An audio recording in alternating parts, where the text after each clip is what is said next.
Olá, meus amigos! Começa agora mais uma edição do MPSP+. Acaba de sair o relatório de atividades do Comitê Interinstitucional de Recuperação de Ativos, o CIRA, relacionado ao ano de 2023. Para tratar deste tema, o nosso convidado desta edição é o Dr. Dalpós, que é um dos integrantes desse importante órgão do Ministério Público de São Paulo. Doutor, obrigado pela gentileza de aceitar o nosso convite. Eu sei que a sua agenda é muito corrida, mas o tema é de muito interesse, tanto internamente quanto para o público externo, e eu agradeço a sua gentileza.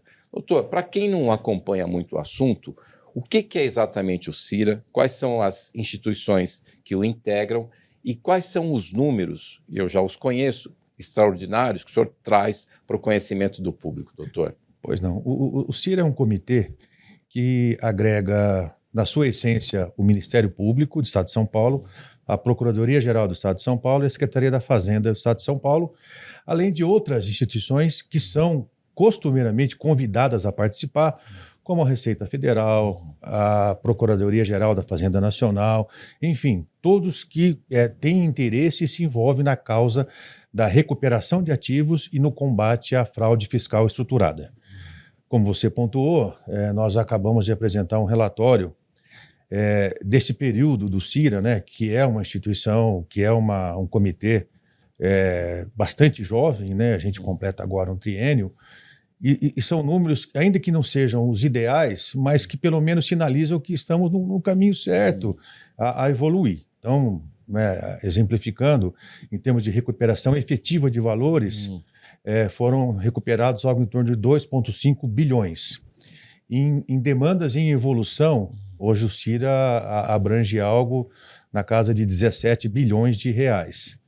Também nesse período, nós tivemos aí bloqueios por decisões judiciais de centenas de imóveis, de embarcações, centenas de veículos, enfim, tudo visando aí realmente a recuperação do dinheiro lesado do erário. Doutor, eu tive a oportunidade de assistir diversas entrevistas coletivas das quais o senhor participou, nas operações que são deflagradas pelo CIRA, e notei que o senhor acha, né, e eu concordo com a sua visão, que ao mesmo tempo que o CIRA proporciona a recuperação de tributos que não haviam sido recolhidos indevidamente, né, para os cofres do Estado, e recuperados vão ser aplicados em saúde, educação, em diversas áreas, né? E também essa atuação do CIRA impede que haja uma concorrência desleal, porque a empresa que não recolhe impostos leva uma certa vantagem em relação aos seus concorrentes, não é verdade? Eu queria que o senhor comentasse esses dois aspectos, né? Em que medida que a atuação do CIRA recupera recursos que vão ser utilizados em favor de toda a sociedade, e em que medida também que essa mesma atuação equilibra mais as coisas do ponto de vista da concorrência entre as empresas. Sem dúvida. Primeiro a questão do CIRA, né? O comitê, ele possibilita uma eficiência muito maior. As nossas atribuições, a do promotor de justiça, a do procurador do Estado, do auditor fiscal, elas são as mesmas. Mas trabalha-se numa dinâmica, numa velocidade impressionante. Então, aquela operação, aquele procedimento que normalmente demandaria 1 ano e meio, 2 anos, para que surtisse algum impacto ou algum resultado, hoje a gente consegue fazer isso em 3 meses, 2 meses, dada a aproximação das instituições, né? Essa eficiência, ela também tem o efeito didático de segmento. Então, quando nós deflagramos alguma operação sobre determinado segmento, no dia seguinte já há uma procura deste segmento em ver regularizada a sua situação. Então, tem um efeito pedagógico. Tem um efeito pedagógico bem interessante, né? E não é uma coisa aleatória. O comitê estuda qual segmento é importante para que haja uma atuação do CIRA, na medida que o CIRA tem a sua abrangência por todo o estado de São Paulo. Sem dúvida. Então, um exemplo interessante, né? No período pandêmico, a gente teve a preocupação de não descartar, porque todos devem ser investigados e demandados conforme a lei. Mas nós tivemos a preocupação de concentrarmos aí naqueles segmentos que foram economicamente beneficiados, para poder, sim, continuar com o nosso trabalho, mas dando uma certa calma em relação àqueles que se viam prejudicados, dada a retração pela pandemia, né? A questão da concorrência desleal é interessantíssima, porque além da perda de poder aquisitivo do Estado para a prestação de serviços essenciais, me refiro à educação, à segurança, à saúde, né? E não adianta, o Estado sobrevive essencialmente da arrecadação de tributos, né? Por mais que se critiquem a questão tributária, ela é imprescindível, né? Se a destinação não é adequada, isso pode ser resolvido ou na urna ou com os meios de controle, judiciais ou não. Mas o tributo é imprescindível, né? Nós temos que aceitar, ainda que um pouco antipática, mas essa situação do tributo, ela é necessária. E, em segundo lugar, é a absoluta concorrência desleal em relação àqueles que atuam honestamente perante a sociedade. Aquele que cumpre com a sua obrigação fiscal, aquele que demanda, e isso acarreta, nessas pessoas que agem adequadamente, acarreta não só a quebra do negócio, mas, evidentemente, desemprego, monopólios e assim por diante. Então, a sonegação fiscal, ela tem um efeito danoso muito maior do que se imagina. Não há dúvida, não há dúvida. Os efeitos são nocivos. Agora, doutor, aqueles, né, que eventualmente estejam numa situação irregular, qual que é o caminho? Recentemente, parece que foi aprovado pela Assembleia Legislativa e foi sancionado pelo governador uma lei que facilita a regularização para as empresas que estão irregulares no campo fiscal, né? Procede essa informação? Procede. A quem a empresa deve procurar? O CIRA, por exemplo, estaria de portas abertas para receber essas companhias? Com certeza. Havia uma certa discrepância entre as condições para uma regularização tributária, por exemplo, entre a União e o Estado de São Paulo, né? Inclusive, num determinado evento aqui no Ministério Público, né, no gabinete do Dr. Mário Sarrubo, que, aliás, é o precursor do CIRA, né, ele que foi o idealizador e que fomentou demais o comitê. A resolução de criação do CIRA foi na gestão do Dr. Exatamente, Mário. Exatamente. Foi fomentada por ele. E num desses encontros com o governador Tarcísio, a gente apresentou um quadro comparativo de como era feita a transação pela União e como era feita a transação pelo Estado de São Paulo. E algumas sugestões para que houvesse pelo menos um trato simétrico entre essa transação, né? E isso já havia, inclusive, né, algo tramitando na Assembleia Legislativa com relação a essa transação. O governo do Estado de São Paulo encampou algumas ideias, houve uma emenda aglutinativa e agora, em fevereiro, entrou em vigência a nova lei que dá realmente novas e muito melhores condições para a composição. É lógico que no âmbito penal, isso pode e seria tratado numa delegacia de polícia ou numa promotoria de justiça na evolução desse inquérito. No âmbito fiscal, isso seria tratado na Procuradoria-Geral do Estado, na composição pela transação. Quando se procura o CIRA, na mesma mesa de negociação, o contribuinte / investigado, ele vai se encontrar com um promotor de justiça, com um auditor fiscal e com um procurador de Estado. Um balcão só ele resolve todos os problemas. Ele consegue visualizar como equacionar a questão criminal e a questão fiscal ao mesmo tempo. E elas são conciliáveis na medida em que existe lei especial, onde uma transação tributária reflete efetivamente na questão da investigação criminal. E tudo isso é explicado. Então, não há... o CIRA, além de tudo, é um facilitador para que as soluções sejam mais efetivas, mais rápidas e mais amplas.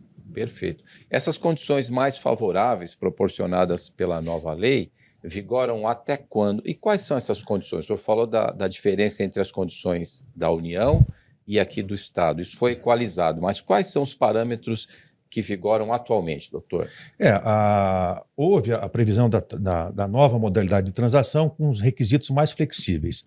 Mas, se me permite, há um período agora que vai até o dia 29 de abril, que se denomina aí de transação extraordinária, né?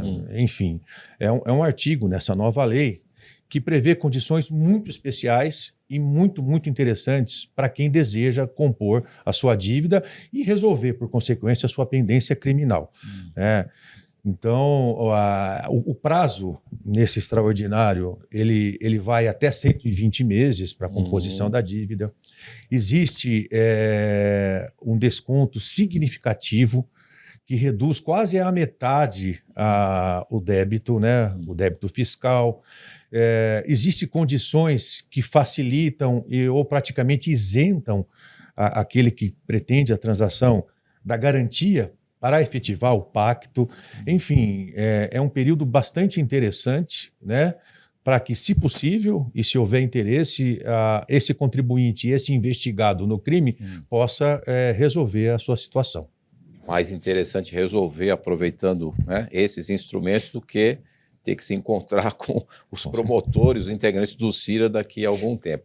Doutor, nesses 3 anos, né, de funcionamento do CIRA, como já enfatizamos aqui, criado na gestão do Dr. Mário Sarrubo, qual é o tipo de fraude que é mais comum nos esquemas que o CIRA investiga? Existe algo noticiado largamente pela imprensa, falando daquela questão de uma empresa sucede a outra, né? Então o camarada cria uma empresa, não cumpre as suas obrigações de ordem fiscal, mas aí ele tem um outro CNPJ para atuar no mesmo setor. Essa seria uma das irregularidades mais frequentes, ou tem outro tipo de fraude? Como é que funciona a coisa, doutor? Basicamente, a gente tem 2 tipos de expedientes sonegatórios, né, para suprimir ou reduzir tributo. O primeiro é esse, né, que é a fraude em si. Né? Então, um mesmo grupo econômico ele constitui empresas, né, com diferentes personagens titulares, né, os chamados laranjas. Né? Então, tem a empresa operacional, né, que é aquela que vai ser a devedora do tributo, né?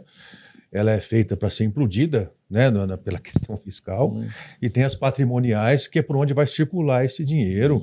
Né? É aí que a gente se encontra na questão da possível lavagem de dinheiro e da possível organização criminosa. Né? Muita gente fala, mas a pena prevista para sonegação não é tão densa assim. Realmente não é, infelizmente. Mas o que pode vir em decorrência dessa fraude, pode acarretar aí uma majoração aí das consequências significativa, atingindo aí uma quantidade bastante substancial de pena, de cárcere efetivo. Além da fraude, hoje em dia também é muito comum, até porque a repercussão penal é menor, o apenamento é menor, as empresas simplesmente elas fazem a escrituração corretamente. Elas não recolhem, elas se apropriam do dinheiro recolhido do sucessor na cadeia tributária. É mais ou menos assim.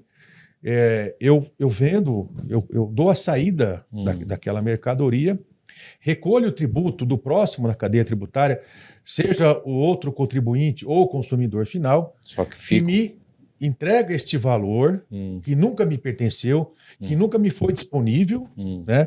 E dele eu me aproprio. Isso configura, evidentemente, a sonegação de impostos, isso configura crime também, numa outra modalidade, que não é a fraude, mas sim a apropriação indébita tributária. Né? E se me permite, muita gente diz, poxa, mas eu usei esse dinheiro para pagar funcionário. Ainda que louvável a destinação, caso tenha sido essa mesmo, né?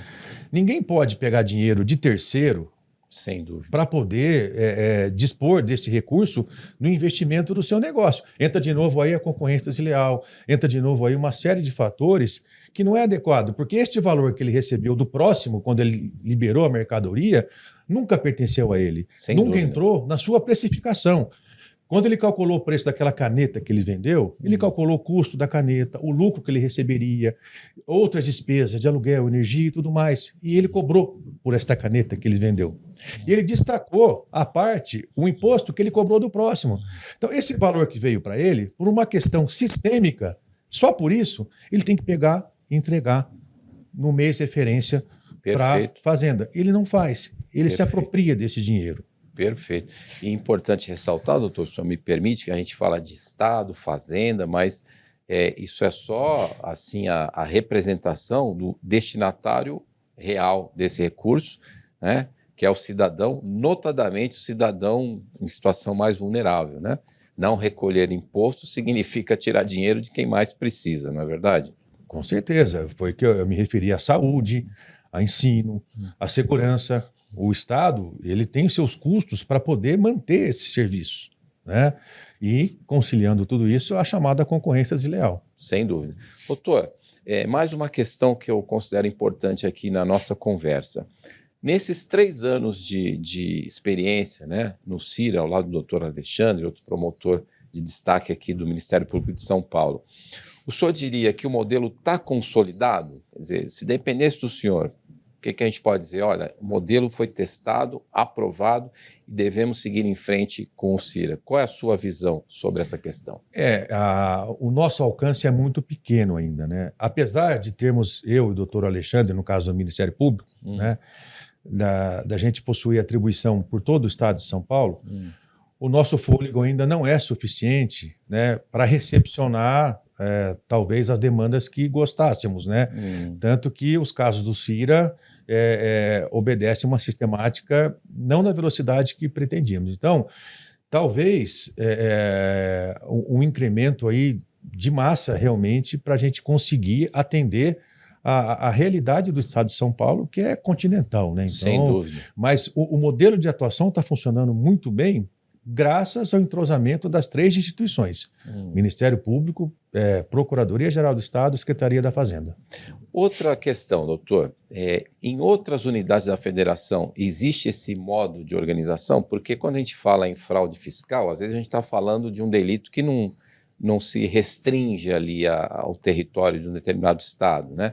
Existem outras unidades da federação que têm esse mesmo modus operandi, o que facilitaria a troca de informações e o trabalho conjunto entre São Paulo e outros estados? Sim, sim, com alguma variação de modelo de atuação, mas existem, sim. Inclusive, a gente tem aí Minas Gerais, Bahia, Paraíba, como estados precursores do CIRA, né? É uma ideia que já vem de algum tempo, né? E felizmente aí o nosso procurador-geral encampou, né, quando nós apresentamos essa possibilidade, e hoje é uma realidade aqui em São Paulo, uma realidade até com números consideráveis, na medida que estamos em fase de amadurecimento, de conhecimento, né, da melhor engrenagem. Enfim, há uma troca com as demais unidades da federação e a coisa caminha bem. Perfeito. Doutor, eu sou testemunha de que o trabalho do CIRA é exitoso, né? Eu posso mensurar isso pelo número de coletivas que eu organizei nos últimos 3 anos para que as operações fossem comunicadas à imprensa e, via de consequência, para a opinião pública. Então, eu quero mais uma vez agradecer a sua disposição de ter comparecido aqui ao nosso estúdio para me conceder essa entrevista e quero parabenizá-lo, doutor. Parabéns pelo seu trabalho integrando o CIRA, parabéns também ao doutor Alexandre, que é o seu parceiro lá, né, no comitê. Parabéns também às outras instituições, né, porque, como o senhor disse, é um organismo colegiado. Muito obrigado, viu, doutor? Eu que agradeço a oportunidade e fico sempre à disposição. Da mesma forma. Mas o agradecimento final é a você que nos acompanhou. Até a próxima edição. E aí, você gostou do programa? Não se esqueça de se inscrever no nosso canal, youtube.com/mpspoficial. Aproveite e siga também o MPSP nas outras redes. Instagram, MPSP_oficial. Twitter, MPSP_oficial. E Facebook, MPSP.oficial.